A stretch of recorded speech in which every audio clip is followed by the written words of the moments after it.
Agri ഗുരുവിലേക്ക് എല്ലാവർക്കും സ്വാഗതം. നമ്മളൊക്കെ വളരെ കോമൺ ആയിട്ട് കേൾക്കുന്ന ഒരു സാധനമാണ് അല്ലേ, ഡയറ്റ് എന്ന് പറഞ്ഞു കഴിഞ്ഞാൽ നമ്മളെപ്പോഴും പറയാറുണ്ട് എന്തെങ്കിലും ഒരു അസുഖം വരുമ്പോൾ എടുക്കുന്ന ഒരു ഭക്ഷണ രീതി അല്ലേ, കുറേ കാര്യങ്ങളൊക്കെ ഒഴിവാക്കി നമ്മൾ ചെയ്യുന്നൊരു പ്രത്യേക തരം ഒരു ഭക്ഷണ രീതിനെയാണ് നമ്മൾ ഡയറ്റ് എന്ന് പറഞ്ഞ് നമ്മളൊക്കെ മനസ്സിലാക്കിയിട്ടുള്ളത്. അതേപോലെ നമ്മൾ പറയാറുണ്ട് ഇപ്പോൾ വെയിറ്റ് കുറയ്ക്കാനായിട്ട്, അതാണ് നമ്മൾ കൂടുതലും കേൾക്കാറുള്ളത്. എനിക്ക് കുറച്ച് വെയിറ്റ് കൂടുതലാണ്, അപ്പോൾ വെയിറ്റ് കുറയ്ക്കാനായിട്ട് ഞാൻ ഡയറ്റിങ്ങിലാണ് എന്ന് പറയാറുണ്ട് അല്ലേ. അത് വളരെ കോമൺ ആയിട്ട് നമ്മൾ പറയുന്ന ഒരു കാര്യമാണ്. പക്ഷേ ഈ ഡയറ്റ് എന്ന് പറയുന്നത് ഈ വെയിറ്റ് കുറയ്ക്കാൻ മാത്രമായിട്ടോ അല്ലെങ്കിൽ ഒരു അസുഖം വരുമ്പോൾ മാത്രം എടുക്കുന്ന ഒരു സാധനമാണോ എന്നുള്ളൊരു കാര്യം എപ്പോഴും എല്ലാവർക്കും സംശയം തോന്നേണ്ടതാണ് അല്ലേ. അപ്പോൾ ബാലൻസ്ഡ് ഡയറ്റ് നമുക്ക് എല്ലാവരും സ്ഥിരമായിട്ട് ഉപയോഗിക്കേണ്ടതായിട്ടുള്ള ഒരു ഭക്ഷണ രീതിയെ നമുക്ക് എന്ത് പറയാനായിട്ട് പറ്റും? Balanced diet. ആ ബാലൻസ്ഡ് ഡയറ്റിൻ്റെ പ്രത്യേകത, ബാലൻസ്ഡ് ഡയറ്റ് അല്ലേ. അപ്പോൾ ആ ഡയറ്റിൻ്റെ പ്രത്യേകത എന്ന് പറയുന്നത് ബാലൻസ്ഡ് ആയിരിക്കും. അപ്പോൾ എന്താണ് ഈ ബാലൻസ് ചെയ്യേണ്ടത്? നമ്മുടെ ശരീരത്തിൻ്റെ ആവശ്യങ്ങളെയും നമ്മൾ കഴിക്കുന്ന ഭക്ഷണത്തിൽ നിന്ന് കിട്ടുന്ന ആ ന്യൂട്രിയൻസിൻ്റെയും ബാലൻസിനെയാണ് ഉദ്ദേശിക്കുന്നത്. നമ്മൾ കഴിക്കുന്ന കുറേ എന്തൊക്കെയോ ഭക്ഷണം കഴിച്ചതുകൊണ്ട് കാര്യമില്ല അല്ലേ. നമുക്ക് ഒരുപാടധികം ന്യൂട്രിയൻസ് ഉണ്ട്. ഇപ്പം നമ്മൾ പറയാറുള്ള പോലെ കാർബോഹൈഡ്രേറ്റ്സ് ഉണ്ട്, പ്രോട്ടീൻസ്, ഫാറ്റ്സ്, വൈറ്റമിൻസ്, മിനറൽസ്, അങ്ങനെയൊക്കെ ഒരുപാട് ന്യൂട്രിയൻസ് ഉണ്ട് നമുക്ക് ആവശ്യമായിട്ടുള്ളത്.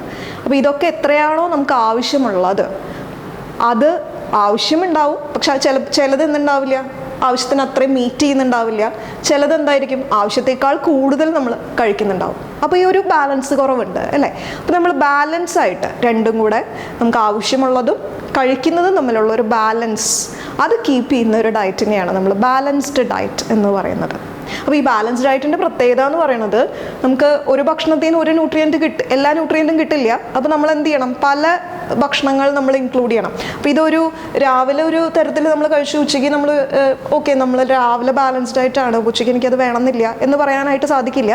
3 നേരവും നമ്മൾ കഴിക്കുന്ന എല്ലാ ഭക്ഷണത്തിലും ഈ ഒരു ബാലൻസ്ഡ് ആയിട്ട് ഉണ്ടാവണം. അപ്പോൾ അതിന് നമുക്ക് സഹായിക്കുന്ന ഒരുപാട് ടൂളുകളുണ്ട്. ഫുഡ് ഗ്രൂപ്പ്സ് എന്നൊക്കെ പറയുന്ന, ഫുഡ് പിരമിഡ് എന്നൊക്കെ പറഞ്ഞാൽ ഏതൊരു സാധാരണക്കാരനും മനസ്സിലാക്കാവുന്ന കുറേ ടൂളുകളുണ്ട്. അപ്പോൾ അത് വെച്ചിട്ട് നമ്മുടെ എല്ലാ ന്യൂട്രിയൻസും നമുക്ക് ഏകദേശം കണക്കെങ്കിലും കിട്ടുന്ന പാകത്തിന് പല ടൈപ്പ് ഓഫ് ഫുഡ് ഉപയോഗിച്ച് നമ്മൾ കഴിക്കുന്ന ഒരു പ്ലാൻ ചെയ്യുന്ന ഒരു മീലിനെ നമുക്ക് എന്തായിട്ട് പറയാൻ പറ്റും? ബാലൻസ്ഡ് ആയിട്ടായിട്ട് പറയും. ഇനി അന്നന്നത്തെ ആവശ്യങ്ങൾ മീറ്റ് ചെയ്യാൻ വേണ്ടി മാത്രമാണോ നമ്മുടെ ഈ ബാലൻസ്ഡ് ഡയറ്റ് വേണ്ടത്? ഇപ്പം നമ്മൾ വീട്ടിൽ നമ്മൾ ചെയ്യാറില്ല, നമുക്ക് ശമ്പളം കിട്ടുന്നു അല്ലേ, നമ്മൾ ഇന്ന് എനിക്ക് ഭക്ഷണം കഴിക്കാനുള്ള അല്ലെങ്കിൽ ഇന്നത്തെ എൻ്റെ ചിലവിന് വേണ്ടിയിട്ടുള്ള പൈസ മാത്രമാണോ നമ്മൾ എടുത്ത് വെക്കുക?